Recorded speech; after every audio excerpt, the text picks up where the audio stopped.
Hoy vamos a pasear por la luna creciente, la luna de la cuarta noche, contando desde la luna nueva. Vamos a conocer las maravillas del limbo oriental, de la parte este de la luna. Para ello utilizaremos mapas generados con el programa Virtual Moon Atlas y las imágenes del Atlas de la sonda japonesa Kaguya. Acompáñenos.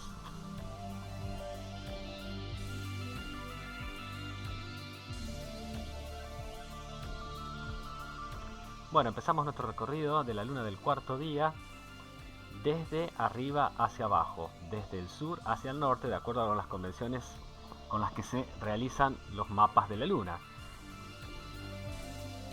Esta región es una de las zonas más antiguas de la luna, está densamente craterizada, es decir, llena de cráteres, que que son el producto de continuos impactos de meteoritos de diverso tamaño, que se han ido sucediendo durante toda la historia geológica de la Luna. Podríamos ir a grosso modo unos 4.500 millones de años. Por lo tanto tenemos cráteres que son muy antiguos, de los cuales no podemos reconocer las características que vamos a ver en cráteres más jóvenes. Son tierras altas y por lo tanto son brillantes porque no tienen el contraste que tienen las zonas que conocemos como maria, en latín plural de mares, que son las zonas más oscuras que vamos a ver más abajo, o sea, más hacia el norte. Esta zona va a ser una zona de vital importancia para el futuro del hombre en la Luna, porque si hay algún asentamiento, si hay alguna base, se dará en esta zona en la que se sabe que hay depósitos de agua congelada en zonas donde el sol no alumbra jamás o donde alumbra muy poco, durante muy poco tiempo. Así que probablemente esta es la vista que tendrán los primeros humanos que se asienten de manera permanente, semipermanente en la Luna, y esa es la visión que podrán tener del planeta Tierra.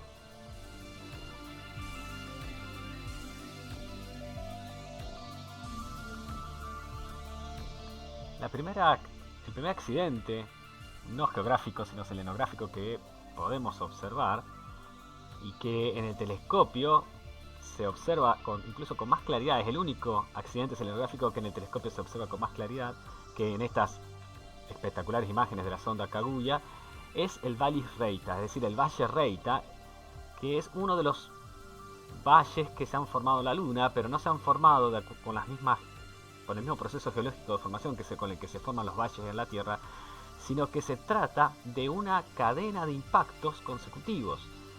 Cuando se produjo el gigantesco impacto que creó una de las cuencas de impactos que existen en la Luna, las que después fueron rellenadas por la lava que surgió algunos millones de años después,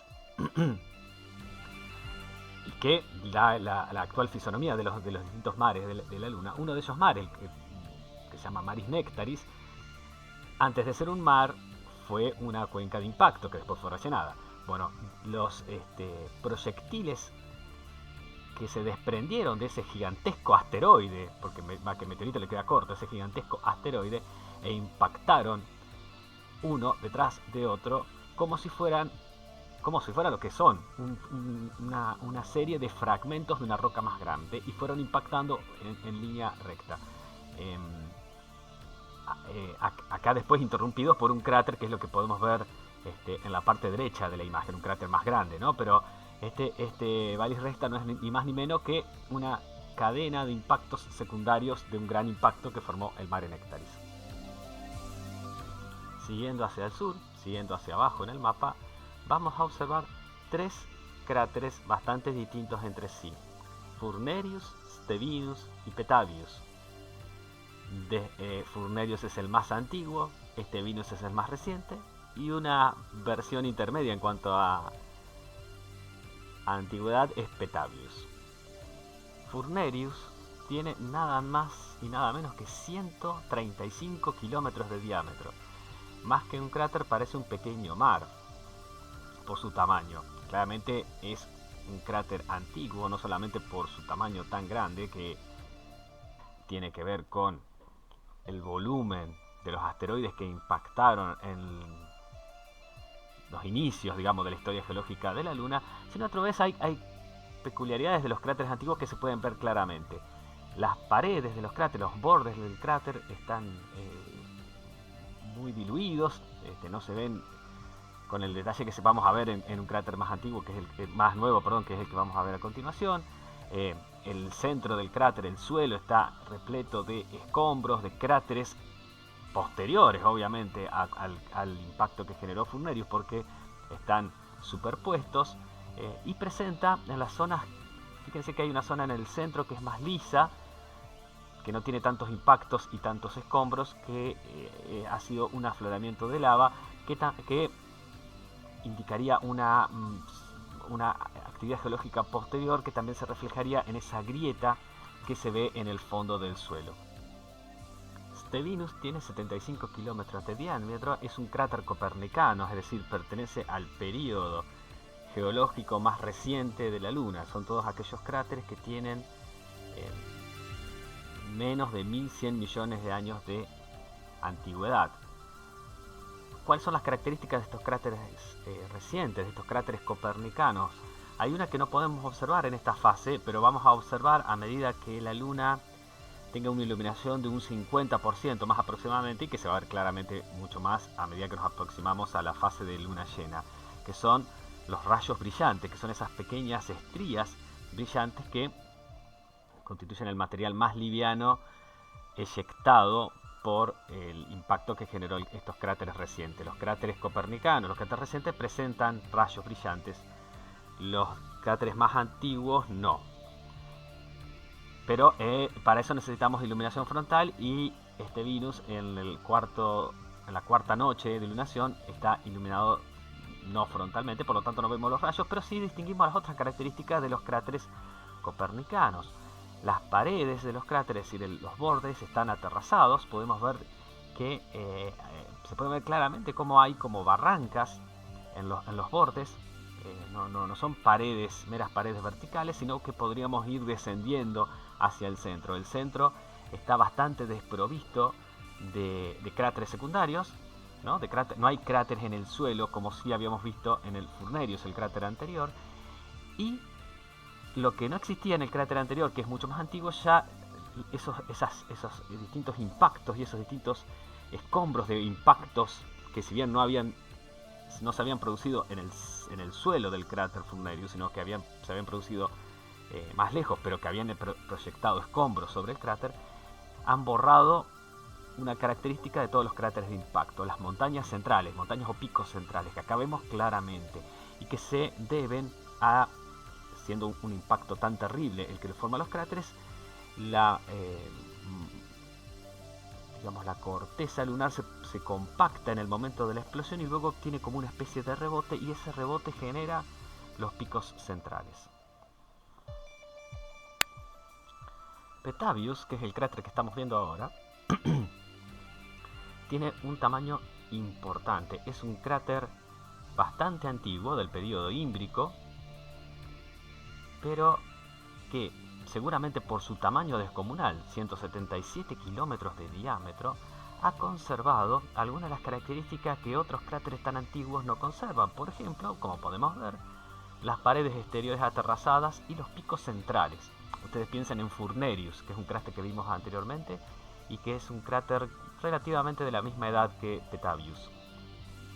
Petavius presenta una característica que es fruto de una modificación posterior a la formación del cráter por el impacto de un meteorito. Es el suelo de lava relativamente liso. Ustedes pueden ver que no hay muchos cráteres de impacto, que se ha levantado por el lava que ha ingresado por debajo, digamos, del cráter. Ha levantado el suelo de tal manera que el cráter no es muy profundo ahora, y ese emplazamiento de la lava ha originado después resquebrajamientos que vemos en forma de grietas. La más espectacular es esa grieta recta que va desde los picos centrales hasta el borde, y que no es otra cosa que el suelo del cráter, que ha cedido en determinados lugares donde se ha emplazado más lava, de tal manera que ha cedido en dos lugares y formando así una especie de canal.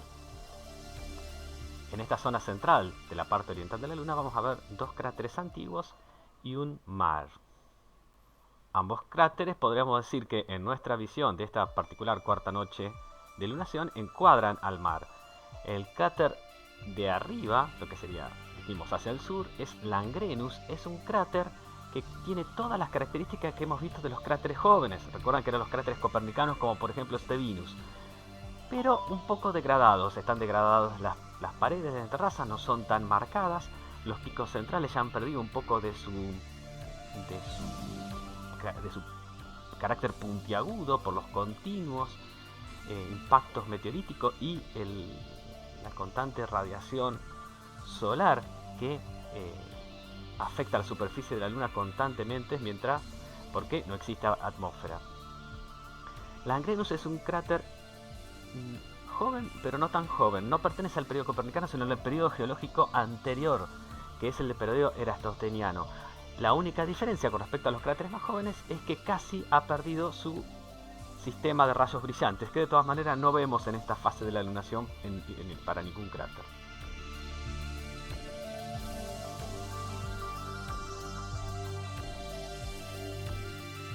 El mar que vemos ahora es uno de los dos mares que podemos observar en la cuarta noche de la lunación. Es el Mare Fecunditatis, el otro es el Mare Crisium. Mare Fecunditatis es un mar bastante característico, es un mar bastante playo. ¿Y por qué? Mar de lava, obviamente, ¿no? Es decir, ¿cómo se formaron los mares?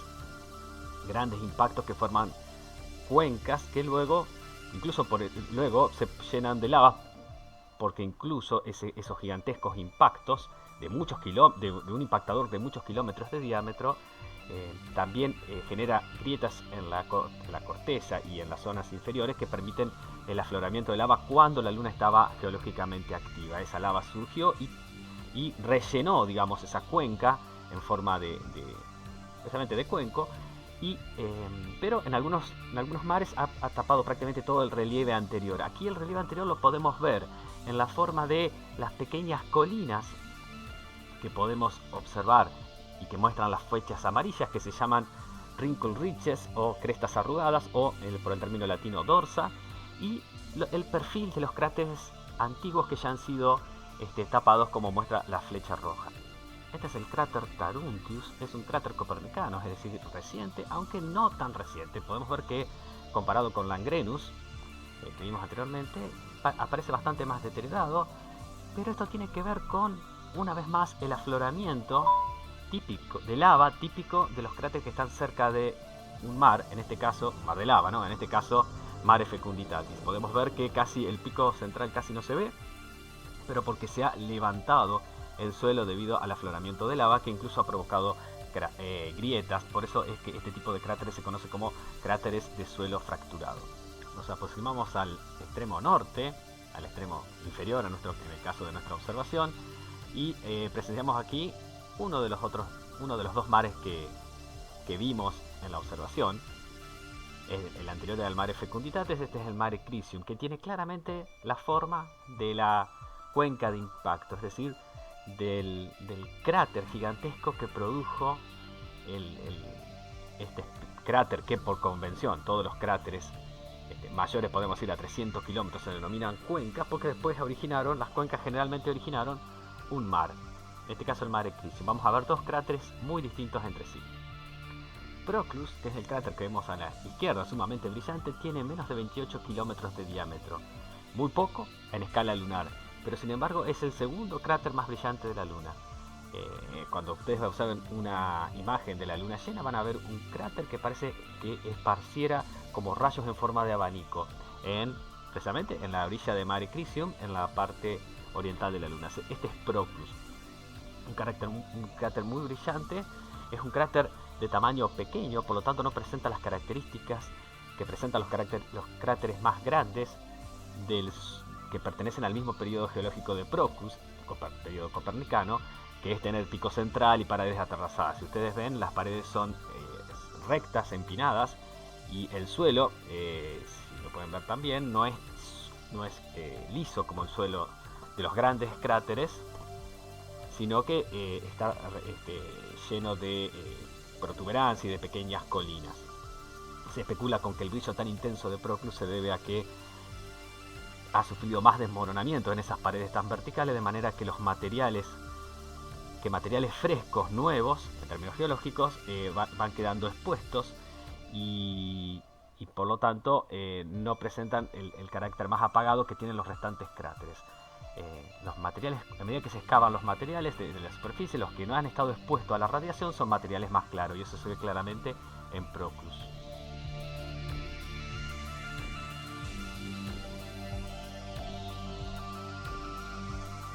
En contraposición al muy reciente Proclus, Cleómedes, un cráter de 125 kilómetros de diámetro que parece en sí mismo como una especie de pequeño mar, es muy antiguo. Vean la diferencia con cráteres de un tamaño similar cuando son muy recientes. En este caso casi no alcanzamos a ver los picos centrales, las paredes atravesadas están muy degradadas y vemos impactos muy importantes en el suelo, lo que siempre es un indicador de antigüedad. Cuanto más impactos tenga el suelo de una determinada región de la Luna, más antigüedad tiene.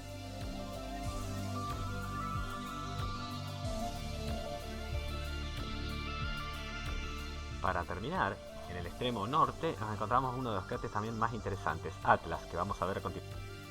Atlas tiene 88 kilómetros y si hubiera sido un cráter más reciente tendría las características de un cráter copernicano, picos centrales, paredes atravesadas y demás.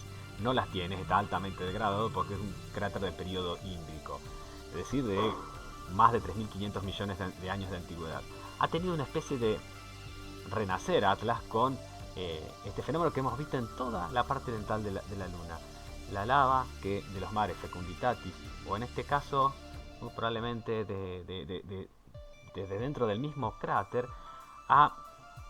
que se ha elevado desde el interior, levantando el piso, fracturándolo, lo que podemos ver claramente en estas grietas, y por eso también es un cráter con suelo fracturado, e incluso si prestan atención, esas manchas oscuras, más oscuras en el suelo, son signos de actividad volcánica relativamente reciente. Esas zonas oscuras están formadas por el continuo depósito de ceniza volcánica. Eso se puede ver claramente en la luna llena, donde no podemos ver casi ningún detalle de la superficie de Atlas que brilla, pero se ven claramente las zonas oscuras. Para terminar, cuando tenemos una luna iluminada solamente en una parte tan pequeña de la cara visible, podemos presenciar un espectáculo realmente hermoso y que se puede ver a simple vista, y que es mejor, se ve mejor a simple vista que con un telescopio. Lo que en inglés se conoce como Earthshine o luz cenicienta, y que no es otra cosa, como lo dice el nombre en inglés, que la luz que la Tierra recibe del Sol y refleja en la Luna, de tal manera que tenemos una pequeña porción, en el caso de nuestra luna de la cuarta noche, tenemos una pequeña fracción de la cara visible iluminada por la luz solar de manera directa, y el resto es iluminado por la luz solar reflejada por la Tierra y que se proyecta sobre la Luna, de tal manera que podemos ver como en una especie de velo los accidentes selenográficos de la parte que después no vamos a ver. A medida que va avanzando la lunación, la parte oscura se transforma en realmente oscura y no podemos ver nada. Cuando la luna está tan chiquitita en el cielo, podemos verla así. Esta foto es de Juan Manuel Biaggi, de la Sociedad Lunar Argentina, y es una mera toma de algunos segundos nomás con una cámara reflex en un telescopio. Es muy similar a lo que podemos observar en esta fase, y es de tal manera que ustedes pueden ver que la parte que podemos ver de la cara visible está sobresaturada para poder ver los detalles escondidos en la luz cenicienta.